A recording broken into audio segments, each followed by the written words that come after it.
अस्सलाम वालेकुम, good morning, सुबह बखैर एवरीबॉडी। क्या हाल है आप लोगों का? एंड छुट्टी कैसी गुजर रही है? Who is celebrating merry Christmas. जी भाई, merry Christmas to everybody who is celebrating, who is watching us anywhere in the world, in Pakistan. और बहुत बहुत आपको मुबारक हो। क्रिसमस की फेस्टिविटीज़, तकरीबात, इनका सिलसिला जारी है। जगह जगह आपको रोशनी भी नज़र आएगी, लाइट से डेकोरेशन हुई भी नज़र आएगी। आप दुकानों पे जाएं, बाज़ारों में जाएं, आपको बहुत सी जगहों पे क्रिसमस ट्री भी बना हुआ नज़र आएगा। बच्चे उसके इर्द गिर्द तस्वीरें उतारते हुए भी दिखाई देंगे। सो एक माहौल में जिसे कहते हैं ना, खुशी है, सेलिब्रेशन है, हम आहंगी भी है, ये भी नज़र आती है इन मौक़ों पर पर्टिकुलरली। अच्छा, बहुत सी तकरीब हुई पाकिस्तान, हर जगह, actually every city of Pakistan, और जिसमें बहुत सी ऑब्वियसली दुआएं तो की गई, मुल्क के लिए भी दुआएं की गई। और आप ज़रा तैयारियां देखें कि लोग कितने तैयार होकर आए हुए हैं। दिस इज़ अ वेरी, आप समझें कि क्रिश्चियंस की ये ईद है। सो बेसिकली जिस तरह हम ईदें मनाते हैं और जिस तरह हमें खुशी होती है, जिस तरह हम तैयार होते हैं और अपने फैमिली और फ्रेंड्स वगैरह से मिल रहे होते हैं, this is exactly the same thing except that it happens all over the world. And I hope कि यू हैव बीन कंसिडरेट। अगर आप किसी के बॉस हैं, आपके कॉलीग्स हैं, आपके साथी हैं, आपके पास काम करते हैं, आप किसी के पास काम करते हैं, तो हमारे जितने भी मसीही बहन भाई पाकिस्तान में रहते हैं और उनका आपने ख्याल रखा है, उनको आपने कोई ना कोई एक छोटा मोटा जो भी आपका दिल कर रहा था तोहफा ज़रूर दिया है। बल्कि छोटा मोटा भी नहीं, बल्कि मोटा मोटा मतलब फिर तो आपको कोई तोहफे शोफे देने चाहिए ना। हाँ। और छुट्टी तो डेफिनेटली दी होगी। वैसे अब्दुल्ला, ये सेंसिटिविटी अब आ चुकी है। नहीं, वो तो मैंने बात ही नहीं की। हाँ, जरूर मेरा ख्याल है कि एक्सचेंज ऑफ गिफ्ट्स भी आपने किया होगा, ये बड़ा जरूरी। This is what I am encouraging. अच्छा जी, दुआया तकरीबात की तो हमने बात की। ये बहुत सर्दी है तो ऐसा लग रहा है लाहौर के विजुअल्स हैं या गुजरावाला फैसलाबाद के होंगे। ये कुछ इंटरनेशनल विजुअल्स हैं। जो पोप हैं उन्होंने भी सर्टनली तकरीबात में शिरकत की और उसका बाकायदा आगाज़ 24 की रात को ही कर दिया जाता है। वैसे तो अगर अगर अभी आपको, चलें जी, हम आपको दिखा भी दे देते हैं। ये लें जी, प्रिंस विलियम भी आ गए हैं और प्रिंसेस केट मिडल्टन भी इधर हैं अपने बच्चों के साथ।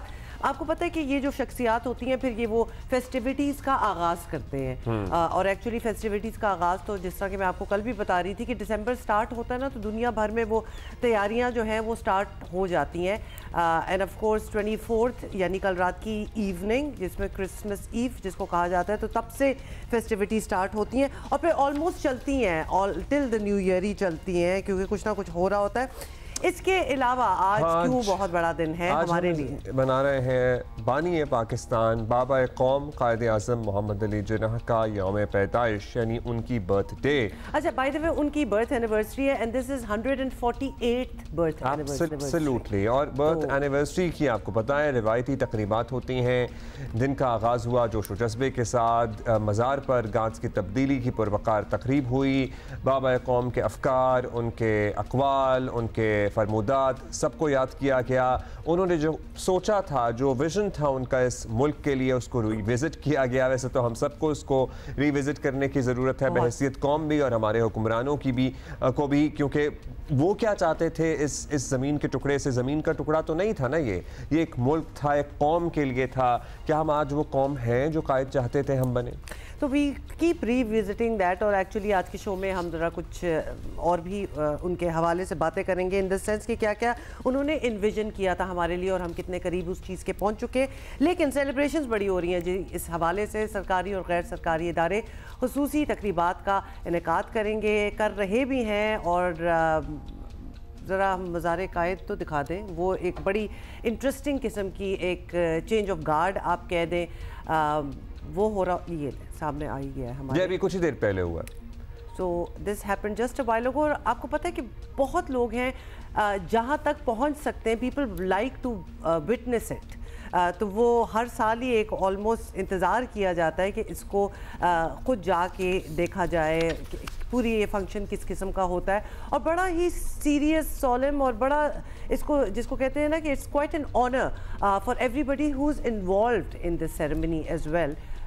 और देखने में भी हमें बड़ी अच्छी लगती है। So this is something. हाँ, बच्चों को पर्टिकुलरली ज़रूर इन जगहों को लेकर जाना चाहिए, विजिट करना चाहिए। हमारे बच्चे कहते हैं बाबा कायद, बाबा कायद, बाबा प्यार से कहते हैं बाबा कायद। बाबा कायद। वो कहीं भी तस्वीर देखते हैं तो बाबा कायद। स्कूलों में बड़े टैबलोज वगैरह होते हैं, तो स्कूल्स में फंक्शंस बड़े होते हैं इस हवाले से। और जिस तरह आपने कहा ना बाबा कायद, तो मुझे मैं ज़रा पीछे चली गई और स्कूल के वक्त भी थोड़े से याद आ गए हैं। एंड येस, अच्छी यू हैव जॉग्ड माई मेमोरी के बड़े फंक्शंस वगैरह होते थे जिसमें स्पीचेस भी होती थी, टैबलोज भी होते थे। मैं एक दफा कायदे आज़म बना हूं। आप दूर दूर से भी कायदे आज़म नहीं, मतलब इट वाज क्लास 6th और 7th आई बिलीव, या उससे भी early. Like an older child. हाँ, तो Did you protest कि भाई मैं तो लग ही नहीं I was so happy because it was a central role. I was कायदे आज़म। क्या आपका क्या ख्याल है कि ये हमारे भाई जो बैठे हैं भाई स्कूलों में तो आपको पता है कभी, उससे पहले मैं गाड़ी भी बना था। अच्छा, मैं एक दफा दरख्त बनी हुई हूँ, एक दफा सूरज बनी हुई हूँ। सूरज तो सारे बच्चे बनते हैं, हमारे दौर के सारे बच्चे सूरज कभी ना कभी बने हुए हैं। पर दरख्त क्यों बनी थी? लेकिन अब जदीद ज़माना है, जदीद बच्चे हैं और बच्चों को चाहिए इंटरनेट, क्योंकि उन्होंने सारा दिन स्क्रॉलिंग करनी है, पढ़ना पढ़ाना भी है, और जो नौजवान हैं उन्होंने तो काम भी करना है। लेकिन इंटरनेट के लिए हम साल 2024 में स्ट्रगल ही कर रहे हैं। और जिनके बच्चे बेचारे अगर इंतज़ार कर रहे हैं ना इंटरनेट का, तो वो पता नहीं किस किस को मिल रहा है और किसको नहीं। थोड़ा बहुत कभी चलता है, कभी रुक जाता है, कभी बहुत स्लो हो जाता है, which actually is the most frustrating part.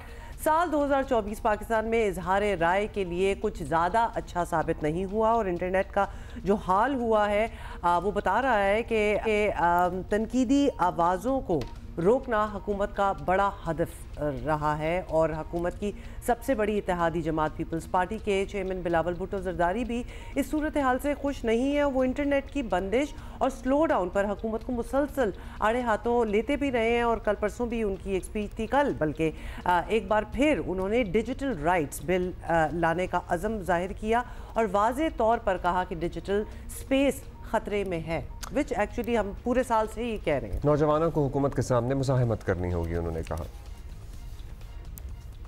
आपका इंफ्रास्ट्रक्चर मोटरवे नहीं रहा, हाईवे नहीं रहा, आपका इंफ्रास्ट्रक्चर वो ब्रॉडबैंड है, वो बैंडविड्थ है, वो हाई स्पीड कनेक्टिविटी है, जो ना सिर्फ हम सबको एक दूसरे से जोड़ते हैं मगर आपको दुनिया से जोड़ता है। एक डिजिटल बिल ऑफ राइट्स के लिए जद्दोजहद करना पड़ेगा जमहूरी तरीके से, पुरअमन तरीके से, और हमारे मुआशरे में इसको अपने आइन में या कानून में हमें दिलवाना पड़ेगा कि हर शहरी का बुनियादी हक है कि उनको इस डिजिटल एज में इंटरनेट ना सिर्फ इंटरनेट मिले मगर हाई स्पीड इंटरनेट उनको मिले। हाँ, कनेक्टिविटी के तौर पे तो I totally agree with what Bilawal साहब इज सेइंग। हाउएवर मोटरवे बहुत ज़रूरी है, और हैदराबाद सक्कर वाला जो है ना उसको तो बना दें, उसके बाद बाकी हम बातें कर लेंगे, बिकॉज बाकी सब चल रहा होता है व्हेन यू ट्रैवल। लेकिन ये वाला जो स्ट्रेच आता है, पता नहीं क्यों ये बन नहीं दे रहा। इंटरनेट का इंफ्रास्ट्रक्चर, कनेक्टिविटी, आजकल का इंफ्रास्ट्रक्चर सर्टनली आपने कहा यही है, और ये सर्टनली है, लेकिन एट द सेम टाइम हमारे यहाँ अभी वो जो पुराने वाला इंफ्रास्ट्रक्चर था ना, उसके भी कुछ बड़े इंपॉर्टेंट लेग्स हैं जो कंप्लीट होना बाकी हैं, जैसा कि हुमा ने अभी मेंशन किया। हम यहाँ मैं कह रहा हूँ कि हफ्ते में एक दफ़ा तो हम हैदराबाद टू सक्खर मोटरवे का ज़रूर तस्करा करें, ज़रूर जिक्र करें, और ज़रा याद भी कराएं और ज़रा हिलाएं जुलाएं भी, मतलब इनकी याददाश्त को कि खुदारा ये पोर्ट सिटी है, ये यहाँ पोर्ट है जहाँ से पूरे मुल्क में सामान ले जाना है, तरसील होनी है। कर ही रहे हैं तो चलो अपने शहर की भी बात कर लें कि यहाँ की भी सड़कें अगर जो मतलब बहुत सी बन भी रही हैं, नो डाउट अबाउट दैट, लेकिन जो बनी पड़ी होती हैं वो कैसे फट जाती हैं, और इतने होल्स और बहुत बुरी सड़कों का हाल है, तो उन पे भी ज़रा वो वाली मोटरवे एक ज़रूर चाहिए। वो तो चाहिए ही। और ऑफ कोर्स इंटरनेट भी चाहिए, हाँ, सब इंटरनेट भी सब चाहिए। सिर्फ ऑपोजिशन नहीं, हुकूमत के अपने लोग भी इंटरनेट स्लो डाउन और बंदिश से नाखुश दिखाई देते हैं। IT की वज़ीर मुमलिकत शहज़ा फातिमा इस मामले पर बार बार अपना मौक़िफ़ चेंज ही करती रही हैं। कभी इसे तकनीकी मसला तो कभी मुल्की सिक्योरिटी से जोड़ा जाता है। ये जो पर्टिकुलर केस है is a directive of ministry of interior to PTA, और ये जो भी आप उनके कंसर्न्स उन्होंने उसके अंदर रेज़ किए हैं, उसके बिहाफ पे PTA ने X को बैन किया है। X की यूजेज 2% से भी कम लोग करते हैं पाकिस्तान के अंदर।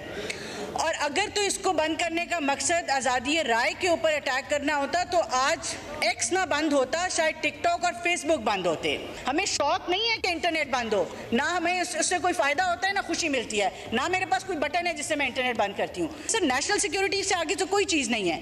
And with the transition of paradigms, whether it's economic paradigm और सिक्योरिटी पैराडाइम, जैसे जैसे ये सिक्योरिटी पैराडाइम टेक्नोलॉजी की तरफ शिफ्ट होगा, हमें साइबर सिक्योरिटी बेहतर करनी है सर इस मुल्क की। यूज़र एक्सपीरियंस में हम डिनाई नहीं करते कि there have been challenges in the last couple of months. पिछले साल से अब तक पाकिस्तान की एवरेज इंटरनेट स्पीड के अंदर 28% की बेहतरी आई है और उससे जो यूज़र्स हैं सर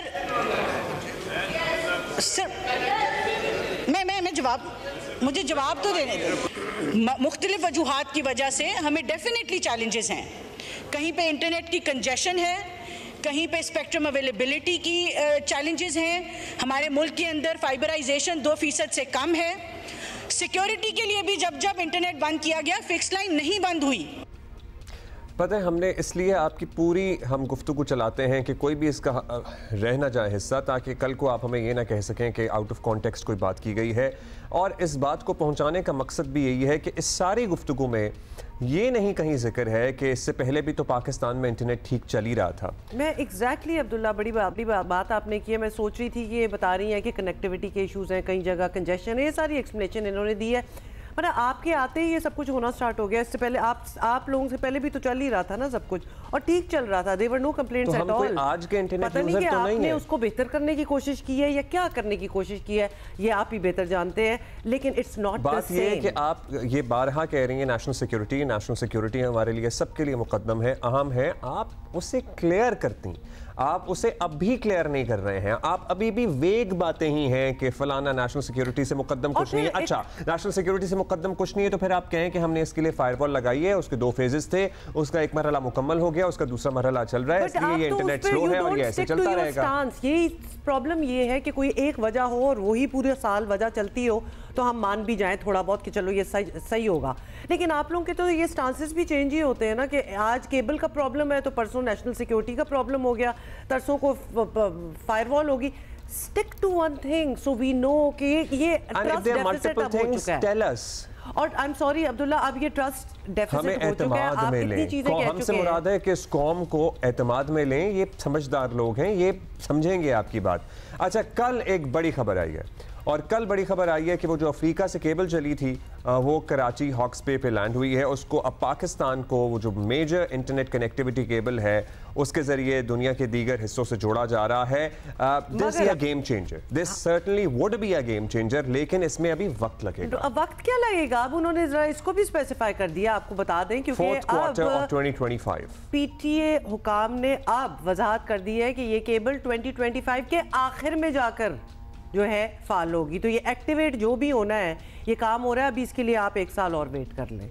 मतलब वो साथ साथ ये भी बता चुके हैं। सो तालियां for the cable which has reached, but इसका हमें कोई फायदा नहीं इस वक्त होने वाला। नहीं, अभी नहीं होने वाला, लेकिन सर्टनली ये केबल बहुत इंपॉर्टेंट है पाकिस्तान की कनेक्टिविटी को बेहतर करने में। बात तो यही होगी ना, ये केबल एडिशनल हो सकती थी, और क्या चीजें हो रही हैं जो which have not worked out through out the year. इसी पे हम बात करते हैं। रहनुमा मुस्लिम लीग नून और सेनेट की कायमा कमेटी बराए IT की एक मुतहर्रिक मेंबर हैं सेनेटर डॉक्टर अफनानुल्लाह खान, हमारे पास आते रहते हैं इस इशू पर। बहुत शुक्रिया सेनेटर साहब।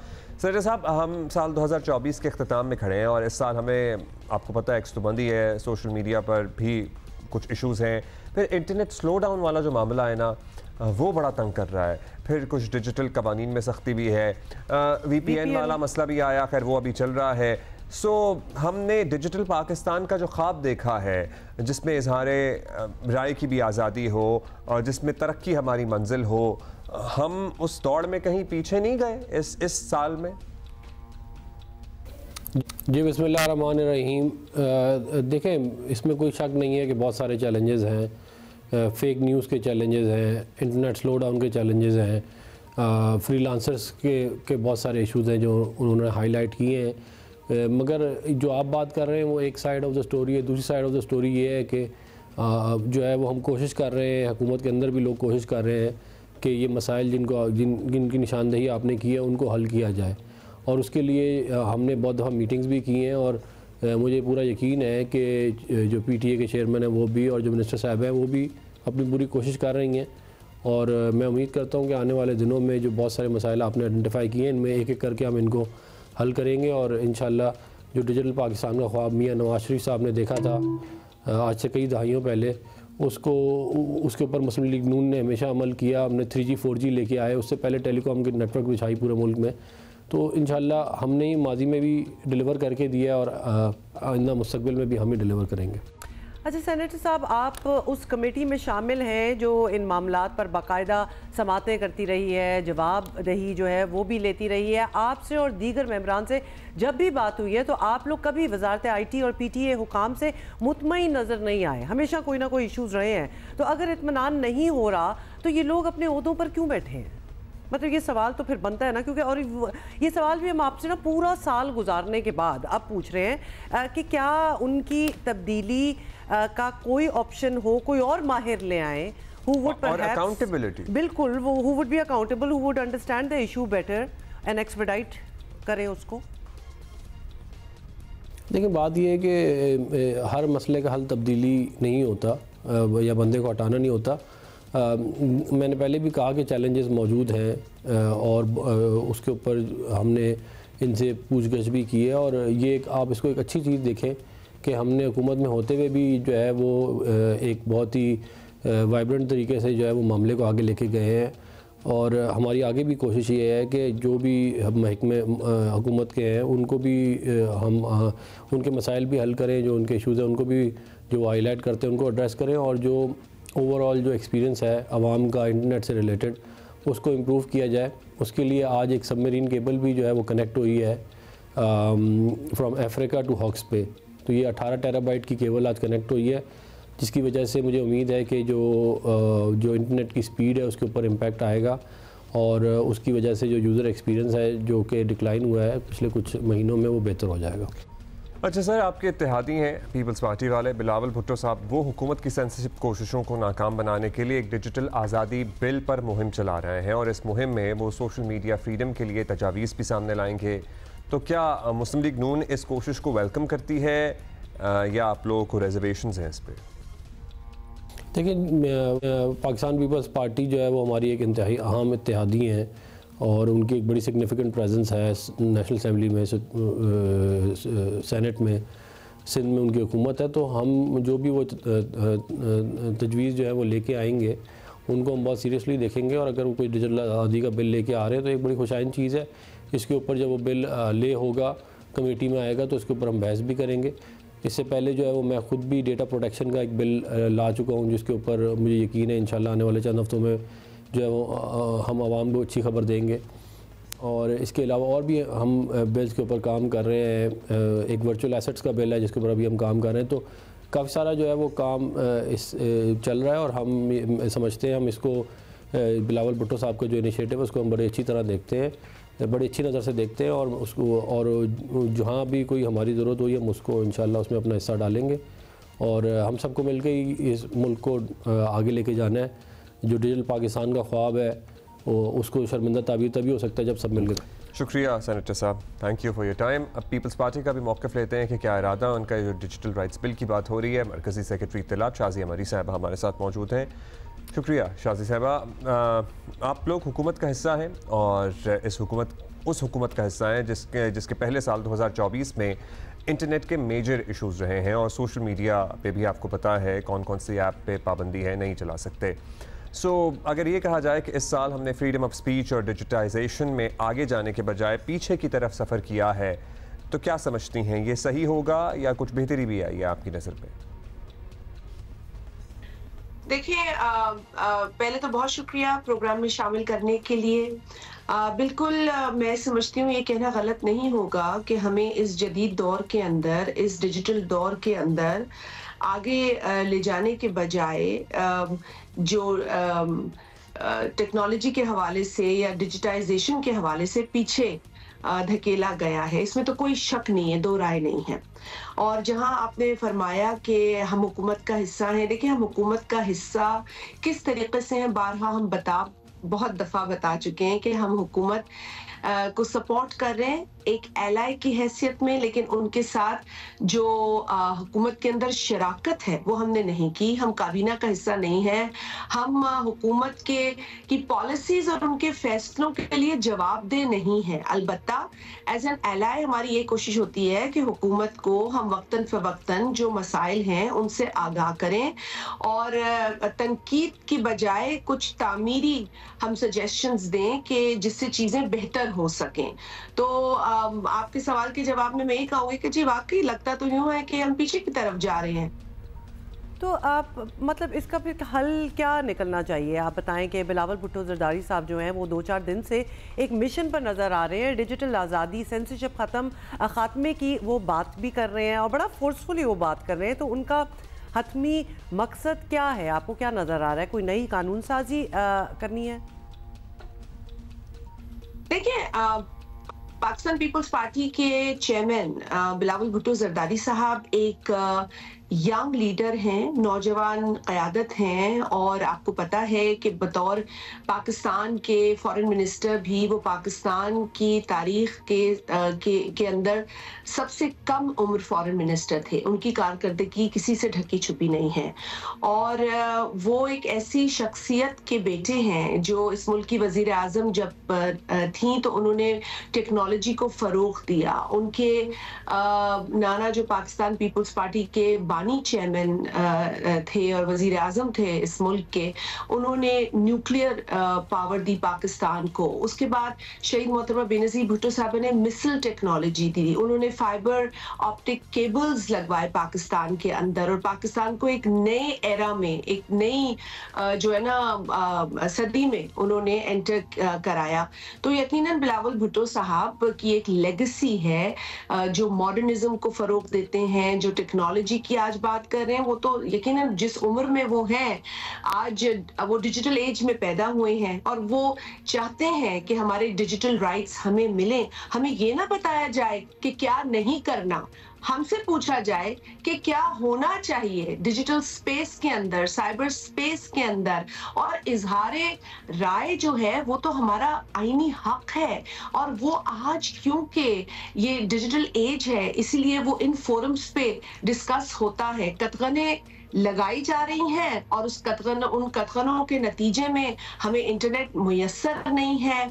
यहाँ पर जो लोग इंटरनेट का इस्तेमाल, टेक्नोलॉजी का इस्तेमाल कर रहे हैं उन्हें नुकसान हो रहा है, मईशत को भी नुकसान हो रहा है, स्टूडेंट्स को नुकसान हो रहा है, बिजनेस कम्युनिटी को नुकसान हो रहा है। ई कॉमर्स का नारा कैसे हम लगा सकते हैं अगर मुल्क में इंटरनेट की फैसिलिटी ना हो या जो इंटरनेट हमें मुयस्सर हो उसकी स्पीड इतनी स्लो हो कि इंसान कहे कि हमें काम ही नहीं करना इस टेक्नोलॉजी के ऊपर। तो यकीनन ये बड़ी अफसोसनाक चीज है और बिलावल साहब ने बड़े एक डिटर्मिनेशन के साथ इस पे बात की है। उनकी ये बिलीफ है कि पाकिस्तान में ये टेक्नोलॉजी का फुकदान नहीं होना चाहिए, इंटरनेट की हाई स्पीड होनी चाहिए, सबको इंटरनेट आसानी से इस्तेमाल करने की एक्सेस होनी चाहिए। और बिलावल साहब का मिशन यही है कि पाकिस्तान को प्रोग्रेसिव बनाए। उन्होंने बारहा हमेशा जो है वो बड़े अहम इश्यूज पर आवाज उठाई है। 26वीं आईनी तरमीम के हवाले से भी उनका रोल बड़ा अहम था और आज उन्होंने यही कहा कि जिस तरीके से आइन के अंदर हमने क्लीन एनवायरनमेंट को यकीनी बनाने का प्रपोजल दिया 26वीं आईनी तरमीम के जरिए, इसी तरीके से हम क्यों नहीं आइन के अंदर ये भी लिखा दें कि हमें एक्सेस टू इंटरनेट बहैसियत एक फंडामेंटल राइट, बुनियादी राइट मिलना चाहिए। क्योंकि देखें हमारी बहुत ज्यादा डिपेंडेंस है इंटरनेट के ऊपर, बहुत सारी वजूहात हैं, बहुत सारे मुख्तलिफ शोबा जिंदगी से ताल्लुक रखने वाले लोगों का जो इन्हिसार है, कारोबार है, पढ़ाई है, वो इंटरनेट पे डिपेंड करती है। शाजी साहिबा, आप हमारे साथ भी बड़ी बातें करनी है, जैसे कि ये सारी बात जो आपने की है, ये इत्तेहादी जो है आपकी जो हुकूमत है उनके साथ ये बातचीत क्यों नहीं हो सकती? हमारे साथ मौजूद हैं। शाजी साहिबा, अब जो मसाइल हैं जिनका हम तस्करा कर रहे हैं इनका हल भी चाहिए सबको। अब क्या ऐसा हो सकता है कि जिस तरह सियासी मुज़ाकरात हो रहे हैं इसी तरह इन मामलात पर भी मिल बैठकर बातचीत हो ताकि मसाइल का हल निकले और सब स्टेक होल्डर्स इसमें शामिल हों? Is that an option? ये एक्चुअली हो जाना चाहिए था अब तक। देखिए, हम तो मुख्तलिफ फोरम्स पे ये बात कर रहे हैं। बिलावल भुट्टो जरदारी साहब जो कि मुख्तलिफ यूनिवर्सिटीज़ में जा रहे हैं और वो जाते भी रहेंगे। आपने देखा कि हर मौके पे उन्होंने स्टूडेंट्स को जो इंटरनेट के हवाले से इश्यूज हैं उसका जिक्र किया और स्टूडेंट्स ने बहुत अप्रिशिएट किया, क्योंकि ये उनका मसला है, ये आज की नई नस्ल का मसला है, इशू है बुनियादी तौर पर। आपको मैं एक छोटी सी मिसाल दूं कि जो पार्लियामेंट्री सेक्रेटरी है कैबिनेट डिवीजन के, जिनके अंडर पीटीए आता है, उन्होंने एक इंटरव्यू में कह दिया कि जी वो इसलिए स्लो होता है इंटरनेट क्योंकि वो एक रोड की तरह है। अगर रोड पे बहुत ज्यादा ट्रैफिक आ जाती है तो वो रोड ऊपर स्पीड स्लो हो जाती है। अब इस तरह का मजाक अगर हुकूमत करेगी तो यकीनन किसी ना किसी को तो आवाज उठानी पड़ेगी। हमने कौमी असेंबली पर पीपल्स पार्टी के अरकान ने इस पर बात की है और हमारे चेयरमैन जो है, यकीनन मैं समझती हूँ कि वो अब अपने दीगर पॉलिटिकल जो एलाइज हैं या जो हमारे जिन लोगों के साथ पॉलिटिकली हम इंगेज कर रहे हैं उनसे बात करेंगे, हुकूमत से भी बात कर रहे हैं। ऐसी बात नहीं है, हम तो हुकूमत से भी इंगेज कर रहे हैं। हमने तो राष्ट्रीय असेंबली में आवाज उठाई है, हमें जवाब खातिर खानी मिला, तसल्ली बख्श नहीं मिला। लेकिन देखिए, हमें गलत जवाब देके क्या मिल जाएगा? आपको काम करने की जरूरत है, आपको एडमिट करने की जरूरत है कि लोग झूठ नहीं बोल रहे। अगर इंटरनेट की स्पीड स्लो है, अगर वीपीएन नहीं चल रहा, अगर तस्वीर जो है वो व्हाट्सएप पे नहीं खुल रही, वीडियोस नहीं खुल रही, आजकल कम्युनिकेशन का दौर है। हम कब तक झूठ बोलते रहेंगे? हम कब तक जिम्मेदारी से भागते रहेंगे? मैं समझती हूँ हुकूमत को इसको सीरियसली लेना चाहिए और यकीनन पीपल्स पार्टी के चेयरमैन इस पर दीगर पॉलिटिकल पार्टी से भी इंगेज करेंगे। Thank you very much. बस हम चाहते हैं कि स्टेप ऑन इट जिसको कहा जाता है ना, क्योंकि ये नया साल स्टार्ट हो रहा है and we would really like कि ये इंटरनेट के जो इश्यूज हैं ये सारे हमारे पास्ट में हो, इन द सेंस कि 24 में ख़त्म हो गए और 25 जो है वो उस तरह ना हो कि पूरा साल गुजर जाए और हम अभी तक जी इसी पे बात कर रहे हो।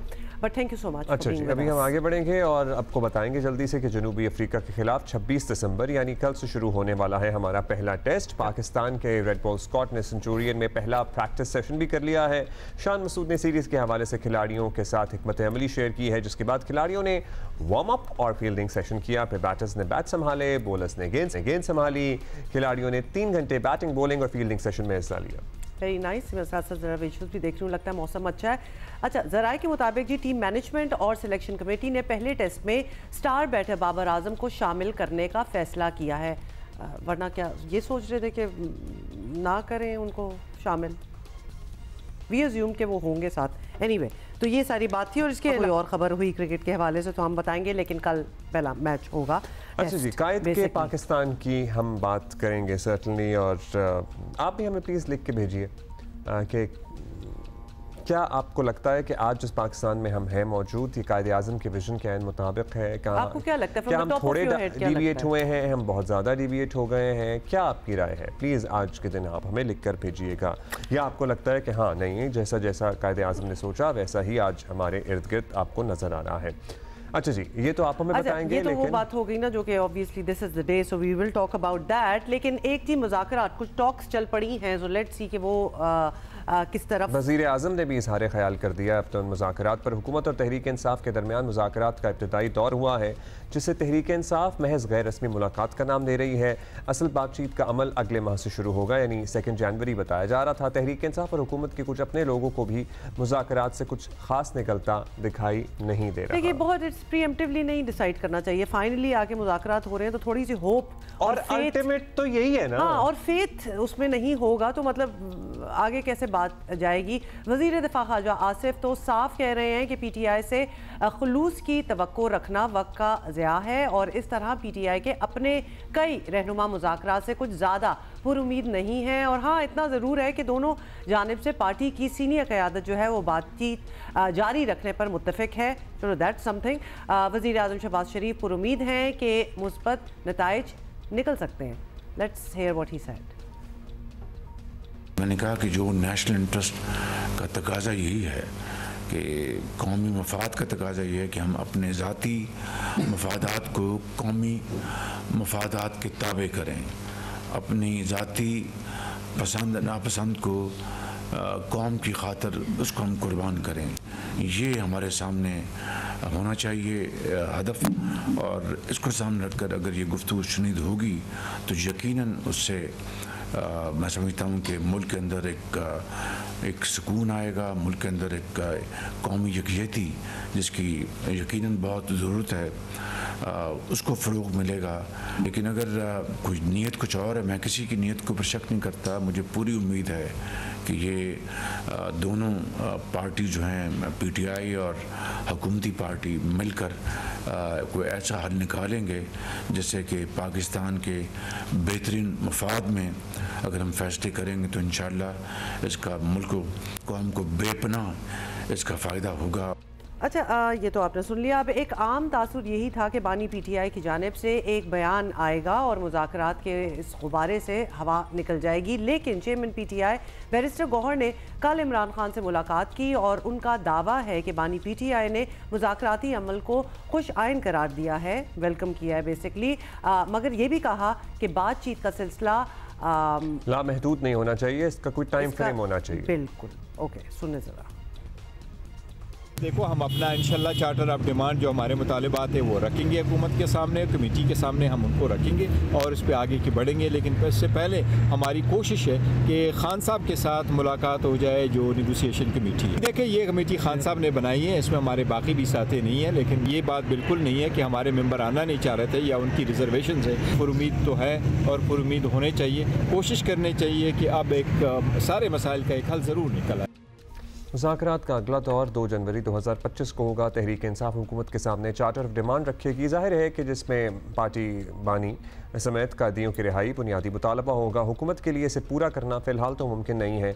शायद यही वजह है कि सियासी हल्के मुज़ाकराती अमल से किसी ब्रेक थ्रू की ज़्यादा तवक्को नहीं कर रहे हैं। लेकिन अहम बात यह है कि हुकूमत और तहरीक इंसाफ के पास आगे बढ़ने के लिए कोई और रास्ता भी तो नहीं है, ये भी तो एक बात सच है।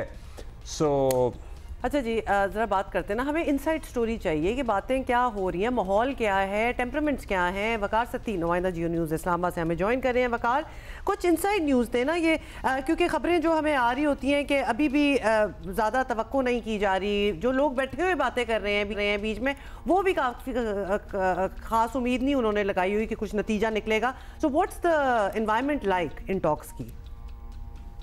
बहुत शुक्रिया आपका। देखिए, ये कुछ चीजें हो रही हैं स्क्रीन के सामने और कुछ बैकग्राउंड के ऊपर चीजें हो रही हैं, डेवलपमेंट्स हो रही हैं उसके ऊपर, उसमें बाज़ों का डेडलॉक भी आ जाता है। लेकिन ये थोड़ा सा हम इसको ब्रेक थ्रू कह सकते हैं कि ये हुआ है, क्योंकि जब ये मीटिंग परसों हुई है तो उसमें 2 डेवलपमेंट्स हुई हैं कि दोनों जानिब से, दोनों फ्रीकैन की जानिब से एक एक कदम पीछे हटा गया है।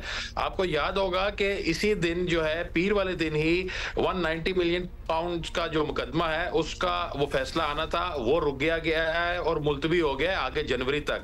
जबकि PTI की जानिब से जो सिविल नाफरमानी की तहरीक थी उसी दिन उसको अनाउंस किया गया था, लेकिन उसको स्लो डाउन किया गया है। तो ये पहला स्टेप है इनको जो है बैकफुट पे दोनों पार्टियों के आने का और दोनों के बैठने का, ये एक मौजिब वो बना है। अब आगे जो बहुत सारी बातें हो रही हैं कि इनमें से निकलेगा क्या। अब एक चीज बड़ी कैटेगोरिकली जो वो गवर्नमेंट या उसके जो इत्तेहादी हैं वो उनसे जब हम बात करते हैं तो उन्होंने कहा है कि जो मुकदमात हैं, खा वो बानी PTI के हैं या किसी और के हैं, वो तो अदालतों के जरिए ही क्लियर होंगे। किसी के पास कोई ऐसी अथॉरिटी या इख्तियार नहीं है कि उनके एकदम से मुकदमात खत्म कर दिए जाए। वो अदालती प्रोसेस है, वो अदालत में ही रहेगा। हाँ, अलबत्ता एक चीज जो है जिसके ऊपर इत्तेहादी अब भी मशावरत कर रहे हैं वो ट्रूथ एंड रिकंसिलिएशन कमीशन है, कि कोई ऐसा कमीशन बनाया जाए जिसमें तमाम मुतनाज़ा अमूर जो है वो भी शामिल हों और बात की जाए। अब इसमें इत्तेहादियों में से कुछ जमातें ऐसी हैं जो कह रही हैं कि ठीक है, आप ये बनाएं ट्रूथ एंड रिकंसिलिएशन कमीशन। ये तो जब वो PDM वो बनी थी उसके चार्टर ऑफ जो उसका अलामिया था उसमें भी शामिल था, लेकिन यह कहां से शुरू हुआ जाए, कहां से शुरू किया जाए, इसके ऊपर मुशावरत जारी है। अब देखते हैं कि 2 तारीख को जो मीटिंग होगी इस पे ये चार्टर ऑफ डिमांड क्या देते हैं। इसमें अगर PTI ये कहती है कि हमारे कैदी रिहा करें या बानी PTI के मुकदमात वो खत्म करें तो वहां पे फिर डेडलॉक वो पैदा होने का वो अंदेशा है। लेकिन अगर कुछ इन्वेस्टिगेशन, मतलब जाहिर है हुकूमत तो जो भी डिसाइड कर ले, पाकिस्तान तहरीक इंसाफ का असल झगड़ा तो मुक्तदरा से है। वो तो पहले इन लोगों को कोई अहमियत भी नहीं देते थे। सो वहाँ पे कोई पॉलिसी शिफ्ट नज़र आ रहा है। हुकूमत के हाथ में भी बार बार ये सवाल आता है कि क्या है इन्हें देने के लिए। So that's still a valid question. Abdullah, बिल्कुल बड़ा वैलिड आपका भी क्वेश्चन है। देखें, जो भी हमारी इस्टेब्लिशमेंट है, बिलखुसूस मिलिट्री इस्टेब्लिशमेंट है, उसने 2022 में एक बात कही थी, उनके कायदीन ने, दोनों अदारों के सरबराहान ने, कि हमारा अदालत इससे सियासत से कोई ताल्लुक नहीं है, और अब तक वो ऐसा ही बिहेव कर रहे हैं। अब जो ये मैस क्रिएट हुआ है, ये जो अदम इस्तेकाम, सियासी अदम इस्तेकाम है, इसकी बहाली के लिए भी उन्होंने हुकूमत को मुज़ाकरात का या मसाइल हल करने का पूरा मैंडेट वो दिया हुआ है।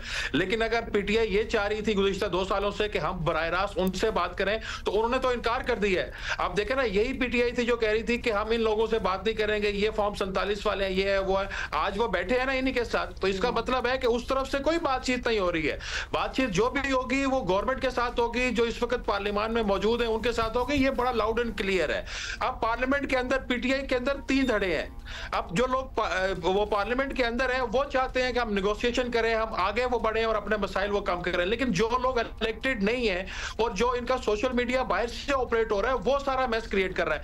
मैं आपको बताऊं कि ये जब मीटिंग हुई तो इसमें इसाक डार साहब ने तिलावत कुरान पाक के बाद जब सारी वो बातचीत हो गई, उसके सीबीएम्स के ऊपर वो हल्की फुल्की बात हुई, तो इसाक डार साहब ने कहा कि देखें असद कैसर साहब, हम जब भी आगे बढ़ने की बात करते हैं, आपके अकाउंट्स जो ट्विटर अकाउंट्स हैं बिलखुसूस पीटीआई का और बानी पीटीआई का, उसके अंदर से ऐसी बातें आ जाती हैं कि बात फिर बिगड़ जाती है, जिसमें कैटेगोरिकली ये हमें रिपोर्ट भी हुआ। उन सब लोगों ने हमें बताया कि असद कैसर ने ये कहा कि हमें भी इस चीज का एहसास है, हमने भी अपनी कोर कमेटी में ये बात वो कही है और हम इसकी मजम्मत करते हैं। ऐसा नहीं होना चाहिए। इट्स मीन फिर भी शायद कुछ कर नहीं पाते उसका। गॉट इट वकार, बिल्कुल। अभी तक हमारे पास टाइम भी इतना ही है, लेकिन बड़ी आपने पर्टिनेंट कुछ बातें की हैं, खासतौर पे much for being with us. ये ट्रूथ एंड रिकंसिलिएशन कमेटियां तो बाद में होंगी, अभी तो अपनी टोन और चॉइस ऑफ वर्ड्स ही सारे ठीक कर लें तो बहुत बड़ी बात है।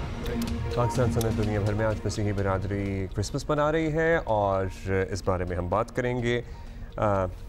हमारे साथ मेहमान मौजूद हैं। जी बिल्कुल, कराची के archbishop emeritus cardinal Joseph Coutts हमारे साथ हैं, इनसे बात करेंगे। सबसे पहले तो हम आपको मैरी क्रिसमस ही कहेंगे और मुबारकबाद भी देंगे इस हवाले से। फिर आपसे मुख्तसर जानना चाहेंगे कि मसीही बरादरी के लिए इस दिन की क्या अहमियत है और क्या तालीमात हैं जो हर शख्स तक पहुँचनी चाहिए डेफिनेटली इस दिन के हवाले से। आप सबको ईद वलादतुल मसीह मुबारक हो। अंग्रेज़ी में लफ्ज़ आम हो गया है क्रिसमस। ये वो दिन है जब दुनिया के तमाम मसीही का किसी भी मुल्क के हों, वो सब क्रिसमस या ईद वलादतुल मसीह मनाते हैं। हम उस अजीम वाक़या को मनाते हैं जो आज से तकरीबन 2000 साल पहले हुआ, यानी जिस मसीहा का हमारा इंतज़ार था कि खुदा का वादा था कि मैं तमाम इंसान को बचाने के लिए मसीहा भेजूँगा। नबियों ने नबूवत की, तमाम अंबिया ने जो कुछ कहा, उनमें से नबी मीका नबी के अल्फाज ज़्यादा बिल्कुल इसमें साफ साफ हमें बताते हैं कि वो बैतुलहम एक बिल्कुल छोटा गांव, बल्कि शहर भी नहीं कहूँ, गांव है जो कि फ़लस्तीन में है, कि वो वहाँ पैदा होंगे। तो ये मसीह का आने का मतलब ये है कि जैसे मुक़द्दस यूहन्ना के मुताबिक इंजील में मरकूम है कि जिस रात वो पैदा हुए तो आसमान से फरिश्तों की गाने की आवाज़ आई कि आलम बाला पर खुदा को जलाल और इस ज़मीन पर, तमाम ज़मीन पर नेक नियत लोगों के लिए सलामती। सलामती ये सबसे बड़ी बात है। खुदा हमसे दूर नहीं है, बल्कि और अल्फाज में जो कलाम पाक बाइबल मुक़द्दस में मरकूम है, इब्तिदा में कलमा था और कलमा खुदा के पास था और वो खुदा का कलमा मुजस्सद हुआ और हमारे दरमियान आया। यानी खुदा हमारे बहुत करीब है। खुदा ने हमें खलक किया, तमाम इंसान को, दुनिया को, लेकिन खुदा हालांकि नज़र नहीं आता, वो हमारे करीब रहता है। और जिसकी नीयत साफ़ हो वो खुदा की मर्ज़ी के मुताबिक इस जहां में चलता है। कर्नल साहब बढ़िया, आपने हमें ज़ाहिर अहम बातें बताई हैं। अब पूरे मुल्क में मसीही बिरादरी भरपूर जोश व खरोश के साथ क्रिसमस का त्यौहार मना रही है। बतौर पाकिस्तानी हम सबकी तो यही कोशिश रहती है कि कायदे आज़म के विजन के मुताबिक यहाँ सभी मज़ाहिब को मुकम्मल हकूक़ हों, मुकम्मल आज़ादी मैसर रहे। आपकी नज़र में मजहबी आज़ादी कितनी अहम है किसी भी माशरे के लिए? अब खुशी की बात ये है कि पाकिस्तान में हम 25 दिसंबर को एक और ख़ास हकीकत को मनाते हैं, यानी कायदे आज़म की पैदाइश, जो कि बाद में हमारा रहनुमा बना, बाबा ए कौम बने, पाकिस्तान बनाया। और पाकिस्तान के बनने से थोड़ा पहले उन्होंने हमें ये पैगाम दिया 3 बातों की, जिसके मुताबिक हमने पाकिस्तानी बनना है मिलकर। उसने इस बात पर जोर दिया, हर एक का अपना मज़हब है, आप अपने मज़हब के मुताबिक चले, लेकिन आप पाकिस्तानी बने।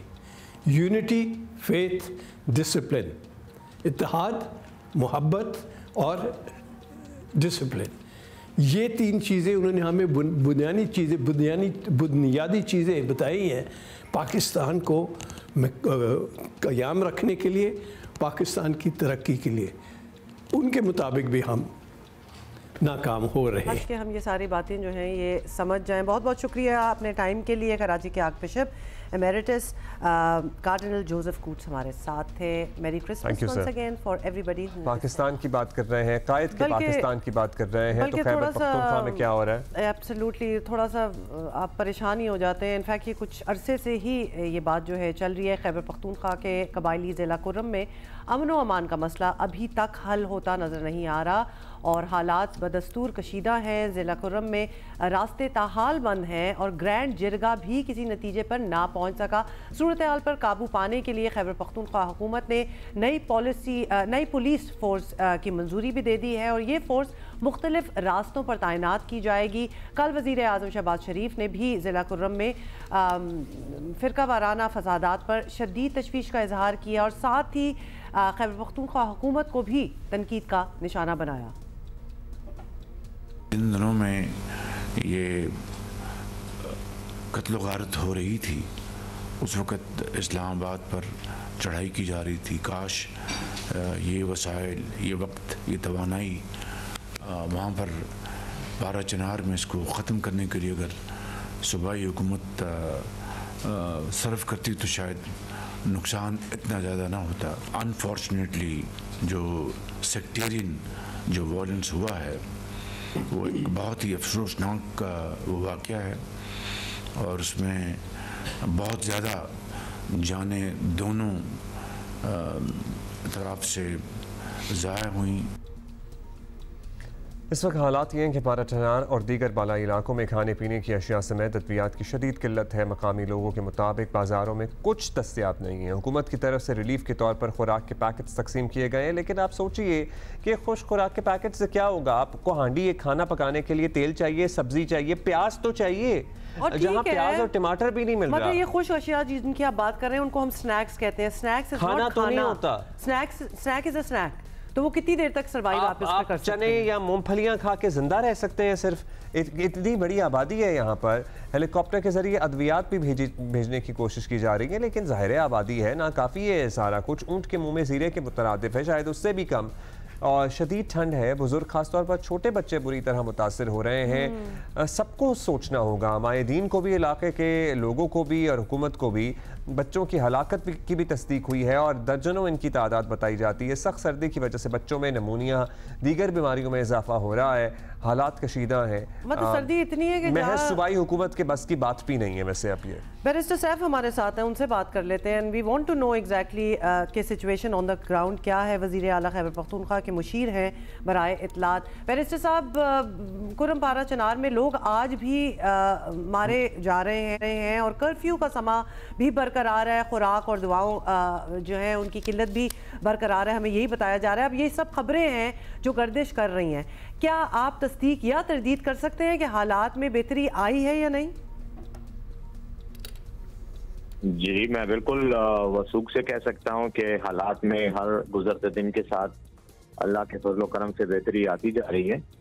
यकीनन लोग मारे भी गए हैं और रास्ते भी बंद थे और खुराक और अद्वियात की किल्लत भी रही है, लेकिन उसके बाद से हुकूमत के इक़दाम के नतीजे में लोगों को जो बीमार थे, जिनको इलाज की ज़रूरत थी, उनको हेलीकॉप्टर के ज़रिए पेशावर और दीगर शहरों में भी पहुंचा दिया गया है। बल्कि मरीजों के अलावा वो लोग जिनके वीज़े एक्सपायर हो रहे थे और उन्हें बैनुल मुल्क सफ़र करना था, या कुछ लोग जिनकी तालीमी सरगर्मियाँ मुतासिर हो रही थी, उनको भी पहुंचाया गया है और मुसलसल पहुंचाया जा रहा है। ये अमल अभी तक जारी है। हेलीकॉप्टर की परवाज़ें रोज़ होती हैं, मुख्तलिफ इलाकों में लैंड करता है हेलीकॉप्टर, वहाँ से लिस्टों के मुताबिक जो प्रायोरिटी लिस्ट है उसमें जो मरीज है या जिनको ज़्यादा ज़रूरत है पूरी तौर पर निकलने की, तो उनको निकाला जा रहा है। और इंशाल्लाह दूसरी तरफ वो ग्रैंड जिरगा भी जारी है। उसमें कुछ दिन पहले एक फरीक ने 2 दिन का वक्फा मांगा था ताकि वो अपने जो सीनियर क़यादत हैं उनके साथ मशवरा कर सकें, जिनका मशवरा हो गया है और उम्मीद है कि वो आज रात को वापस आ रहे हैं और कल से इंशाल्लाह फिर जिरगा शुरू होगा। और तकरीबन जो आपस का तनाज़ा है उसके हवाले से एक पुरअमन तस्वीर की तरफ भी हम जा रहे हैं। लेकिन ये जो खुराक और अद्वियात का इशू है, इसमें हेलीकॉप्टर्स के ज़रिए हमने वहाँ मुख्तलिफ अस्पतालों में अद्वियात भी पहुँचाई हैं, मज़ीद भी पहुँचा रहे हैं। बल्कि कल एक ज़मीनी रास्ते के ज़रिए भी हमने कोशिश की करीब तक दवाइयाँ पहुँचाने की, और उसके बाद हेलीकॉप्टर के ज़रिए उनको लिफ्ट करके मतलूबा जो मकामात हैं वहाँ तक पहुँचाया गया है। तो ये प्रोसेस मुकम्मल तौर पर जारी है। बैरिस्टर साहब, बहुत से सवाल हैं वैसे तो, लेकिन आपने भी बहुत कुछ बताया। आप कह रहे हैं कि हालात जो हैं वो इतने ख़राब नहीं है, ख़ास तौर पे अद्वियात की जब हमने बात की है, तो अभी हुकाम ने कई तजावीज़ जो हैं वो भी दी हैं और नई फोर्स बनाने का भी कहा जा रहा है। तो इसकी ज़रूरत क्यों महसूस हुई? अगर सब कुछ ज़रा बेहतरी की तरफ आ रहा है तो क्या अभी जो फोर्स वहाँ मौजूद है उससे काम नहीं चल रहा था कि एक नई फोर्स की ज़रूरत है? देखें, जो नई तजावीज़ हैं ये एपेक्स कमेटी की मीटिंग हुई थी कुछ दिन पहले, और उसके बाद काबीना का इजलास भी हुआ जिसमें उन फैसलों की तौसीक की गई। उनके तहत इलाके को, और ख़ास तौर पर जहाँ से सड़क गुजर रही है, जिस सड़क पर पहले हमले हो चुके हैं और जिसके नतीजे में ये तनाज़ा शिद्दत इख्तियार कर गया था, उस सड़क को मज़ीद महफूज बनाने के लिए किले नहीं बल्कि पुलिस पोस्ट बनाई जा रही हैं। वो वहाँ पर सड़क के आसपास मज़ीद नफरी जो है तैनात की जाएगी ताकि सफ़र करने वाले हिफाजत से सफ़र कर सकें। ये जो सड़क जहाँ पर ये पोस्टें बनाई जाएंगी, यही वो मुतनाज़ इलाका है जहाँ काफ़ी हादसात और वाक़यात हो चुके हैं। इसलिए अब इस सड़क को महफूज सिक्योर करने के लिए मज़ीद पुलिस भी पोस्टें भी बनाई जा रही हैं, और ओवरऑल ज़िला पुरम में अमन के क़याम में मदद देने के लिए तकरीबन 400 के करीब पुलिस एहलकार भी नए भर्ती किए जा रहे हैं और पुलिस को मज़ीद इक्विप किया जा रहा है। डायलॉग ज़ाहिर है बहुत अहम था। जो रिहायशी हैं, जो अमायदीन हैं, जो इलाके में रहने वाले ग्रुप्स हैं, उनसे आपने बताया है कि रास्तों की बंदिश ख़त्म करने के लिए कोशिश की जा रही है। इससे बहुत कुछ ठीक हो जाएगा जब ये बंदिश ख़त्म हो जाएगी। अच्छा, अब इसके लिए आप कुछ अपनी बातें मनवाने की भी कोशिश करते रहे हैं। डायलॉग कहाँ तक पहुँचा? कुछ हथियार सरेंडर करने की भी बात थी, वो बता सकेंगे आप? उसका कोई टाइम फ्रेम है? कितना वक्त लगेगा हालात मामूल पर आने में? देखें, ये जो तनाज़ा था ये 21 नवंबर को जब एक कॉन्वॉय पर एक ख़ास मकाम पर हमला हुआ जिसमें तकरीबन 44 के करीब अफराद शहीद हुए और कई ज़ख्मी हुए, उसके बाद से ये वाक़या शिद्दत इख्तियार कर गया, जिसके बाद एक दूसरे पर हमले किए दोनों फ़रीक़ैन ने, और जिसके नतीजे में मज़ीद मामला जो है वो उलझ गया। तो हुकूमत ने यह रास्ता जहाँ पर ये हमला हुआ था और जहाँ पर मज़ीद हमलों का इम्कान था उसको बंद कर दिया ट्रैफिक के लिए। उसकी वजह से जो अपर कुरम का इलाका है, बड़ा चनार और सद्दा की तरफ, वहाँ मसाइल पैदा हुए। और मसाइल इसमें थे कि चूँकि जब लोगों की आमदरफ्त नहीं थी तो यकीनन मरीज़ों को और मुसाफिरों को और ट्रैवलर्स को जो है वो शिकायत हुई। लेकिन हुकूमत का और दोनों फ़रीक़ैन का इस बात पर कम अज़ कम इत्तेफाक ज़रूर है कि रास्ता अगर खुलेगा और दोनों फ़रीक़ैन फिर लड़ेंगे तो फिर मामला ख़राब होता चला जाएगा और ये तनाज़ा जो है ये ख़त्म नहीं होगा। इसलिए ये हतमी फैसला किया गया है। एपेक्स कमेटी ने भी इसकी तौसीक़ की है और काबीना ने भी की है कि जब तक दोनों फरीकैन अपने पास मौजूद भारी असला, बल्कि मैं कहता हूं कि तमाम असला वो जमा नहीं कराएंगे और असले की जो मिल्कियत है उसको रेगुलेट बजरिया लाइसेंस याफ्ता असला नहीं किया जाएगा, उस वक्त तक ये खदशा रहेगा कि फिर तनाज़ा जो है वो बढ़ जाए। तो इसलिए रास्ता बंद रखा गया है। दोनों फरीकैन को कहा गया है कि वो असला वापस करें। जैसे ही असले की हवालगी के हवाले से टाइम फ्रेम फरीकैन खुद देंगे, उसके बाद जो है इंशाल्लाह रास्ता भी खोल दिया जाएगा। शुरू में हम बतदरीज खोलेंगे, शुरू में हम शायद हफ्ते में 1 दिन के लिए एस्कॉर्ट करवाएंगे कॉन्वॉयज के जरिए बहिफाजत जो लोग हैं दोनों तरफ से आने जाने वाले, और उसके बाद आहिस्ता आहिस्ता नॉर्मल ट्रैफिक के लिए सड़क को मुकम्मल। राइट, बैरिस्टर सैफ अब ये भी बता दें, तहरीक इंसाफ और हुकूमत के मुज़ाकरात जो हैं वो स्टार्ट होने पर इस्लामाबाद में माहौल में बेहतरी नज़र आ रही है, हमें तो यही बताया जा रहा है। तो आपको शिकायत रही थी कि तहरीक इंसाफ मुखालिफ जमातें पारा चिनार मामले पर सियासत खेल रही हैं, तो क्या वो शिकायत दूर होगी है, उस पर कोई बातचीत हुई? देखिए, ये तो इस पर तो मैंने बिल्कुल स्टेटमेंट भी दी है और मेरा तो नुक्ता नज़र यही है कि जो भी इस वक्त हुकूमत की इत्तेहादी जमातें हैं वफाक के साथ मुतल्लिका हुकूमत में, तो वो बिल्कुल पारा चिनार के मसले पर सियासत कर रही हैं, बयानबाजी करती हैं, खैबर पख्तूनख्वा की हुकूमत को मोरद इल्ज़ाम ठहराती हैं और सियासी बयानात के जरिए पॉइंट स्कोरिंग करने की कोशिश करती है, बजाय इसके कि वो अपनी जिम्मेदारी पूरी करते हुए भरपूर अंदाज में पारा चिनार के मामले पर सूबाई हुकूमत की सपोर्ट करें। हमें हमारे साथ जो है वो जो इस वक्त हम रिलीफ एक्टिविटीज़ में इन्वॉल्व हैं, सिक्योरिटी में हम जो इक़दाम करें उनको बीफ अप करें, उनको मजबूत करें, वो बयानबाजी कर रहे हैं। और अभी तक उनकी तरफ से कोई ऐसा पॉजिटिव कोई इकदाम सामने आया नहीं है। अब यकीनन खैबर पख्तूनख्वा की हुकूमत इस मामले को खुद देख रही है, हमारी अमलदारी है, हमारी जिम्मेदारी है और हम उसको पूरा कर रहे हैं।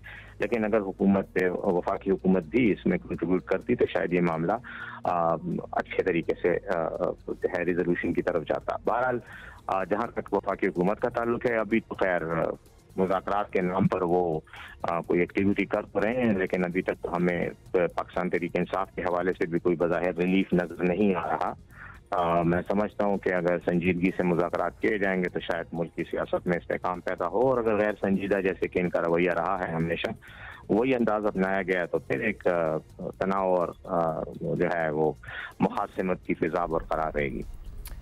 बहुत शुक्रिया सैफ हमसे बात करने का, और आपका यही कहना है मुज़ाकरात अभी अर्ली स्टेज पे है तो इतनी कोई बातचीत इस पे हुई नहीं है। ऐसे क्या होता है जब चार्टर ऑफ डिमांड आता है तो उसके बाद किस तरह मामलात आगे बढ़ते हैं और बढ़ते हैं या नहीं बढ़ते हैं, everybody awaits. Merry Christmas once again. भाई इतना आज सेलिब्रेशन हो रही है दुनिया में, क्योंकि जब मैं ट्विटर पे जाती हूँ या जो भी मेरी खुल रही हैं चीज़ें ऐप्स, उनमें क्रिसमस का जिक्र हो रहा है, इट्स सो नाइस टू सी। अच्छा जी, अभी हम आगे बढ़ेंगे और हम आपको पता है चैंपियंस ट्रॉफी की बात करेंगे। आखिरकार हाइब्रिड मॉडल नहीं, इसको हम फ्यूजन फार्मूला कहेंगे। इसके तहत खेली जाएगी चैंपियंस ट्रॉफी बाज़ाब्ता, मगर कदरे मशरूत एक स्केड्यूल का ऐलान कर दिया गया है। हाइब्रिड मॉडल के तहत खेला जाने वाला ये इवेंट 19 फरवरी से 9 मार्च तक होगा। इफ्तिताही मैच पाकिस्तान न्यूजीलैंड के दरमियान कराची में खेला जाएगा, जबकि रवायती हरीफों पाकिस्तान और भारत के दरमियान टाकरा 23 फरवरी को दुबई में होगा। अगर भारत फाइनल में ना पहुंचा तो मुकाबला लाहौर में होगा, वरना इवेंट का फैसला कौन मैच दुबई में ही खेला जाएगा। बड़ी अनफेयर बात है, सॉरी आई नीड टू से इट वंस अगेन, कि फाइनल हो रहा हो अगर इंडिया हुआ बीच में और होस्ट मुल्क में ना हो। Okay, I said it. आगे चलें। इस सारे मामले में आईसीसी के किरदार पर हर तरफ से तनकीद हो रही है। खुद यूरोपीय मुल्कों के खिलाड़ियों और अखबारात भी भारत के हाथों कठपुतली बनने पर आईसीसी को आड़े हाथों ले रहे हैं। ऐसी बातें हो रही हैं कि ये कैसी गवर्निंग बॉडी है जो बज़ाहिर भारतीय क्रिकेट बोर्ड का बगल बच्चा बनी हुई है। बरतानवी अखबारात तो छोड़ें, ऑस्ट्रेलियन क्रिकेटर्स खुद भारतीय क्रिकेट बोर्ड की खेल पर इजारादारी की तस्दीक कर रहे हैं। आप जरा ये देखें, it is a rapid fire that they were doing. मतलब हर किसी को पता है। अच्छा, इट्स सो मतलब कह ही दिया इन्होंने ना कि ज्यादा पावरफुल बोर्ड कौन सा है, बीसी से आया ऑफ कोर्स, और कुछ चीजें होती हैं इनके एक्सप्रेशन से भी नजर आ रहा है हंस रहे हैं। हाँ। कुछ कहने की भी नहीं होती ना, वो आपको पता होता है ये किस किस्म का सवाल है। डोंट यू नो, कुछ कहकर वापस दे रहे हैं अल्फाज को। कि जस्ट जोकिंग स्मिथ को आप देखें ना, उन्होंने बात कह भी थी फिर कह रहे नहीं I shouldn't have said it. और सारों का यही ख्याल था, मतलब सारों का अक्रॉस द बोर्ड। अच्छा, अब पास करने का मतलब भी यही होता है कि आप कोई कॉमेंट ना दें। सो ये खाजा ने पास भी कर दिया। या देना चाह रहे हो तो देना सकते हो। उस्मान ख्वाजा की जैसे आपने एग्जांपल देखी, पाकिस्तानी निजात है और वो नहीं बोले कुछ, उन्होंने इज्तिनाब बरतना बेहतर समझा। राशिद लतीफ़ भाई हमारे साथ मौजूद हैं, बहुत शुक्रिया राशिद भाई। राशिद भाई इससे एटलीस्ट एक जो हम बहुत अरसे से बात कर भी रहे हैं, बिकॉज हम एक रोल ऑफ आईसीसी खासतौर पे चैंपियंस ट्रॉफी की वजह से और जो फैसले हो रहे थे बातचीत, उसमें हमें नजर आ गया एक दफा दोबारा कि आईसीसी का रोल है क्या। और अब हमने ये शॉट सुनाए हैं काफी क्रिकेटर्स के, उनका भी यही ख्याल है, हंस रहे थे सारे कि आईसीसी का क्या रोल है वैसे। राशिद भाई सॉरी, मैं सोच रहा था कि कुछ किसी और से पूछिए। हमारे साथ बस हमें आपको भी देख के लगा कि आप भी खामोशी से बहुत कुछ कह रहे हैं ना। नहीं, जो मैं जवाब देता हूँ बीसीसीआई का या आईसीसी का, नथिंग बिल्कुल। जो पावरफुल हाउस प्लेयर हैं, देखिए ना, थोड़ी सी इनको जानकारी की जरूरत है। होता है क्या है कि गवर्नमेंट जो चला रहा होता है या ब्रॉडकास्टर जो चला रहा होता है ना, वो पावरफुल होता है। तो इससे पहले डिज्नी स्टार डिज्नी था, तो उसके बाद आप देखें जियो स्टार हो गया, वो अंबानी ग्रुप ने खरीद लिया पूरा स्टार डिज्नी, उन्होंने खरीद लिया। उन्होंने सोनी खरीद लिया। सोनी के पास है इस वक्त एशिया का तो पूरा 8 साल का 10 साल का जो भी है। सोनी टीवी के पास सारे बायलैटरल सीरीज हैं और उसके अलावा जो अभी वर्ल्ड कप्स हैं सारे उनके पास हैं, आईपीएल उनके पास है। बीसीसीआई उनके बगैर हिल नहीं सकती। बाकी जिन ममालिक को, मैं बिल्कुल न्यूट्रल होकर बात कर रहा हूँ, जिन ममालिक को एतराज है वो ना खेले। क्यों खेलते हैं फिर? मेरा ये एतराज है। अभी सबने बात की कि ऐसा होना चाहिए था। ये सब आपस में मिले हुए लोग हैं सारे, क्योंकि आप मना कर सकते थे, आप बोलते यार हम नहीं खेलना चाहते, लेकिन क्या सबको बेनिफिट है इसमें। अगर इंडिया को भी बेनिफिट है इसमें, पाकिस्तान को भी बेनिफिट है, ऑस्ट्रेलिया को भी है, क्योंकि हम एशिया कप एक स्पेशल एक टूर्नामेंट कराने जा रहे हैं। वो भी हम मना कर सकते थे, किसी ने एतराज नहीं किया। उसमें पाकिस्तान भी डायरेक्टली इन्वॉल्व है, बेनिफिशियरी है उसको, क्योंकि वो जद्दा में होता है या यूएई में होता है। तो फिर लगता है कि बिजनेस आ गया, ये कंट्री से अबव हो गया ना। अगर बिजनेस आ गया तो फिर बिजनेसमैन वैसे ही खेलेगा जिस तरह से आप वो चाह रहे हो, और ये बिग मूव होगी। पाकिस्तान इंडिया बायलैटरल नहीं खेल रहे होंगे, लेकिन ट्राई नेशन खेल रहे होंगे। तो इसमें बीसीसीआई शामिल हो गया इस बिजनेस में, और पीसीबी भी शामिल हो गया, और दीगर ममालिक भी शामिल है। ये जो चीजें हैं ये सोशल मीडिया की हम मेरे और आपके लिए हैं, बाकी सब पीछे से बिजनेस कर रहे हैं, चाहे वो हमारे बोर्ड हो या दुनिया के तमाम board. And obviously it's a lot of money and money is important as well. जाहिर है ये इतना बड़ा खेल हो चुका है, और जितना पैसा चाहिए होता है इसको रवा रखने के लिए, इसको चलाने के लिए, वो पैसा कहीं ना कहीं से जनरेट होगा। ये सारा कुछ सिस्टम चलेगा तो पैसे बनेंगे भी और पैसे मिलेंगे भी। लेकिन कहीं इस सारे पैसों की दौड़ में या पैसों के खेल में या बिजनेस में कहीं कोई बैलेंस हासिल हो सकता है? बैलेंस मुश्किल हो गया अपना, जब से आईपीएल आई है। उससे पहले अगर हम जाते हैं, चंद्रा साहब ने दी टीवी के थे, उन्होंने आईसीएल शुरू की थी। वो आईसीसी और बीसीसीआई ने कहा कि इलीगल लीग हो गई है। वो T20 की पहली लीग थी जो मुतारिफ कराई थी उन्होंने, जिसमें डीन जॉन्स थे, कपिल देव थे, किरण मोरे थे, और वो 3 साल चली। उसके बाद टेक ओवर कर लिया, उसको बैन कर दिया। उसके बाद आईपीएल का मॉडल सामने आया है। अब बिजनेस इतना ज्यादा हो गया कि हम टेस्ट क्रिकेट को फोकियत नहीं देते। हमें देख लें, हम 2 टेस्ट मैच खेलते हैं, दुनिया 5 टेस्ट मैच खेलने जा रही है। हमने खुद अपने आप को कर लिया कि हमारे जो फाइनेंशियल है, हमारे सब्सक्रिप्शन मॉडल है नहीं टीवी में। हम लोग केबल के थ्रू, हम इशारत के थ्रू उसको पैसे को पूरा करते हैं, हम नहीं कर पाएंगे। हमें 2 चैनल को देना पड़ता है। यहाँ पे आप देख लें, पाकिस्तान में आईसीसी के इवेंट 2 चैनल खरीदते हैं, वो भी पूरा करने में नहीं आ पाते। इसीलिए हम बायलैटरल सीरीज में टेस्ट कम करते हैं। हम चाहते हैं कि 3 T20, अभी ये देखें, ऑस्ट्रेलिया 3 T20 खेले, हमने 3 वनडे खेले, जिम्बाब्वे 3 T20 खेले, 3 वनडे, और यहाँ पे भी अब टेस्ट मैच खेलने जा रहे हैं। अब इसकी व्यूवरशिप देख लीजिएगा, इसका फाइनेंशियल मॉडल देख लीजिएगा, तो बहुत फर्क आ जाता है। तो अब क्रिकेट बिजनेस बहुत ज्यादा हो गई, स्पेशली व्हाइट बॉल बहुत ज्यादा क्रिकेट हो गई। इसीलिए हमें टेस्ट क्रिकेट में प्रॉब्लम हो रही है, दुनिया में प्रॉब्लम आ गई है। तो जो आप बात कर रहे हैं क्रिकेट की और उसके, वो अब रह गई। अब सिर्फ बिजनेस है, T20 है, T10 है, और डिफरेंट दुनिया की लीग है। BPL हो रही है, श्रीलंकन लीग हो रही है, साउथ अफ्रीका लीग हो रही है, बिग बैश हो रही है, IPL है, PSL, इसके ऊपर ज्यादा लोग फोकस हैं। तो अब ये एक बिजनेस हमारे लिए भी बहुत अच्छा है। अगर हम काम करते हैं, इतना ज्यादा पैसा वैसे नहीं था, लेकिन T20 के आने के बाद बहुत सारे चैनल बहुत सारे लोग, उनका बड़ा अच्छा सिस्टम एक बन गया है। तो जो हम चाहते हैं कि क्रिकेट ऐसी होनी चाहिए थी, वो बहुत नहीं शुक्रिया आपका राशिद भाई। हम जाहिर है बैलेंस आप कह रहे हैं अब तो करना मुश्किल है, लेकिन रिविजिट शायद कभी ना कभी ज़रूरत पड़े। Because the game is more important than anything else. ये जो बात है ना, ये हम भूलते चले जा रहे हैं। Bye the way, talking of cricket, आपको पता है कि कायदे आज़म को भी क्रिकेट जो है वो बहुत पसंद थी, खेलते भी थे Quaid-e Azam. By the way, Muslim League Noon के जो बानी हैं मियां नवाज शरीफ, उनकी भी सालगिरह है, उन्हें ज़रूर क्रिकेट पसंद थी। हाँ, उनको भी, और वो खेलते भी थे।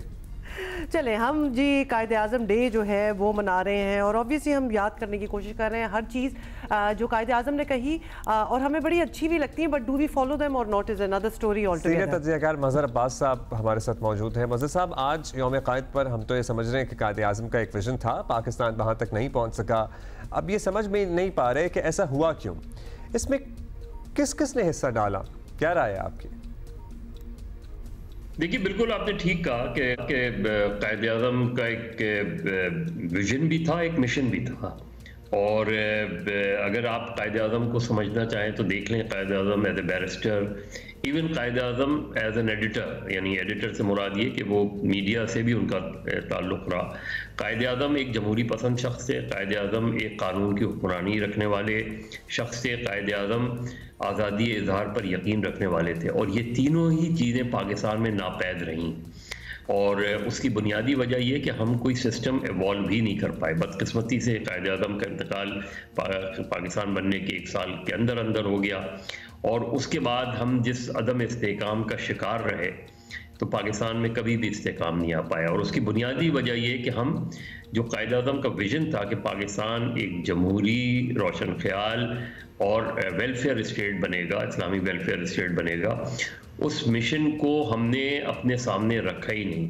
चंद सालों में हम कानून की हुक्मरानी नहीं कायम कर सके। पाकिस्तान बनने के पहले 10 साल अगर आप देखें तो जो आइन बना, उस आइन के तहत जो इलेक्शन होने थे वो इलेक्शन नहीं हुए। जो इलेक्शन हुए 1954 में, उसके मैंडेट को नहीं तस्लीम किया गया, और उसके बाद मुल्क में एक तवील मार्शल लॉ लगाया गया जिसका कोई जवाब नहीं था। और फिर नज़रिए ज़रूरत, तो पाकिस्तान में जो कायदे आज़म का मिशन था कि पाकिस्तान एक जमहूरी मुल्क होगा, पाकिस्तान में कानून की हुक्मरानी होगी, पाकिस्तान में आज़ादी इज़हार होगी, राय थी, इन तीनों चीज़ों को पाकिस्तान में नहीं लागू होने दिया गया। और पाकिस्तान कोई पहले 10 साल बाद ही, और पहले 20 साल में अगर हम ले लें तो पाकिस्तान 2 लख्त हो गया। तो जो कायदे आज़म का मिशन था, जो कायदे आज़म का विजन था, उसके मुताबिक पाकिस्तान नहीं हम चला सके, और उसकी बुनियादी वजह यही कि हम कोई जमहूरी निज़ाम एवॉल्व ही नहीं कर पाए, और एवॉल्व किया गया तो उसको चलने नहीं दिया गया। We agree with you, Mazhar साहब, क्योंकि हम देख रहे हैं ना, we live in Pakistan, it doesn't look like the one that he must have envisioned, और उनकी बातों से भी अब जब हम सुनते हैं तो यही लगता है। अच्छा, ये बताएं, पाकिस्तान ने इस ऑब्वियसली अरसे में बहुत सी ऐसी कामयाबियाँ, ऐसी तरक्की की है जिस पर कायदे आज़म को फ़ख्र डेफिनेटली होता, लेकिन नाकामियाँ भी बहुत हैं। तो मसलन ये कि हम नाकामियों की वजह जो है वो बैरूनी साजिशों में तलाश करते हैं, ये हमारा बहुत बड़ा एक मसला है। तो क्या हमारा अपना कोई कसूर नहीं होता और हर चीज़ बाकियों का ही कसूर होता है? हमारा ही कसूर है। देखिए जब भी हम ये कहते हैं ना कि बैरूनी हाथ मुलव्विस है, तो बैरूनी हाथ उस वक्त मुलव्विस होता है जब आपकी कमज़ोरियाँ होती हैं। आप अगर पाकिस्तान को, आपने फैसला करना था कि पाकिस्तान को आपने एक वेलफेयर स्टेट बनाना है, लेकिन हमने पाकिस्तान को एक सिक्योरिटी स्टेट बना दिया। हमने पाकिस्तान को एक माशी ताकत बनाना था, हम पाकिस्तान को माशी ताकत नहीं बना सके। और ये याद रखें कि महज एटमी ताकत बनने से आप मजबूत नहीं होते। मजबूत हमेशा आप अपने आप को जब तक माशी तौर पे मजबूत नहीं करेंगे। आप सोवियत यूनियन की मिसाल ले लें, सामने रख लें सोवियत यूनियन की, कि सोवियत यूनियन से ज़्यादा तो असला किसी के पास नहीं था, लेकिन कोलैप्स कर गया सोवियत यूनियन, इसलिए कि इकोनॉमिकली कोलैप्स कर गया। तो ये चीज़ हमें समझनी होगी। और हम क्योंकि यही हमारी एक बदकिस्मती रही कि कायदे आज़म की पॉलिसीज़ और विजन तो क्लियर था, लेकिन हमारा अपना विजन क्लियर नहीं था। हम जो जिस तरह का मुल्क हमें चलाना चाहिए था, और आपके पास बेइंतहा वसाइल है, वसाइल की आपके पास कोई कमी नहीं है, आपके पास वसाइल की तो अब भी कमी नहीं है। Thank you so much Mazhar Abbas साहब, शुक्रिया। लेकिन मसाइल की भी कमी नहीं है। तो जहाँ मसाइल बहुत अच्छे हैं, बहुत ज़बरदस्त है, मसाइल की भी कमी नहीं है, तो वो सब कुछ चल ही रहा है। But definitely it's up to the new generation, the younger generation, कि वो ज़रा वापस पटरी पे लेके आए, मुल्क ज़रा हटा हुआ है पटरी से। That is it for today. हाँ जी, मेरी क्रिसमस एक दफ़ा फिर आप लोगों को see you tomorrow, inshallah.